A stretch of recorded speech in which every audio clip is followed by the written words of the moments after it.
ఏంది పావని గౌడు కళ్ళకు గంతలు కట్టుకొని నిలబడ్డది అనుకుంటారా? చెప్తా. ఈ రోజు తెలంగాణ రాష్ట్రంలో మరో కొత్త ధృతరాష్ట్రుడు అవతరించిన రోజు. అదే మన గడ్డం అడ్డం పడ్డం ఇచ్చిన తీర్పు తెలంగాణ సమాజానికే కళ్ళకు గంతలు గట్టినట్టుగా ఉన్నాయి. రాజకీయాల కోసం రంగులు మార్చే ఊసర వెళ్లి ఏ విధంగా మాట్లాడతాడో ఒక్కసారి వినుర్రి. నేను బీఆర్ఎస్ పార్టీ సభ్యునిగానే కొనసాగుతున్నాను. బీఆర్ఎస్ పార్టీ నాయకత్వంతో విభేదించి ఎమ్మెల్యేగా పనిచేస్తున్నాను. నా నియోజకవర్గ అభివృద్ధి కొరకు కాంగ్రెస్ ప్రభుత్వంతో కలిసి పనిచేస్తున్నాను. మా నాయకుడు కేసీఆర్ అవునా కాదా అనేది ఈ తీర్పు వచ్చిన తర్వాత కేసీఆర్ అర్థం చేస్తారు. ఇసొంటోళ్ళు ఎందుకు బతుకుతారో, ఎందుకు సమాజంలో తిరుగుతారో అర్థం కాదు. తల్లి పాలు తాగి రొమ్ము గుద్దే తొల్లంటే గివిల్లే. ఇదేనా నీ నియోజకవర్గ అభివృద్ధి?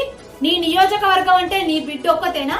నీ బిడ్డ కోసము పార్టీ మారి నీ బిడ్డ కోసము కండువాలు మార్చుకొని కాంగ్రెస్ పార్టీలో నీ బిడ్డ నిలబడితే ఆ బిడ్డ ప్రచారంలో నిలబడి ప్రచారంలో మాటలు చెప్పి ప్రచారంలో తిరిగి ఇప్పుడు తీరా తీర్పచ్చే సమయానికి నువ్వు దీనిలోనే ఉన్నా అని చెప్తాను. నీకు ఇజ్జతిమానం ఉంటే, నీకు సిగ్గుశర ఉంటే నువ్వు ఒక్కసారి కండువా కప్పుకొని బీఆర్ఎస్ తెలంగాణ భవన్ లోకి రా. తేల్చుకునేదేంద్రాబాయ్ కేసీఆర్ తెలుసుకోవాలని చెప్తాను. చేరుస్తారు తెలంగాణ ప్రజలే. ఒకసారి అమరచిత్తులు అవుతానో, ఒకసారి రాము అవుతానో, ఒకసారి రెమో అవుతానో. ఇక మళ్ళొచ్చే సాంకు ఏమైతావో తెలంగాణ ప్రజలే నీకు తాట తీస్తారు బిడ్డ.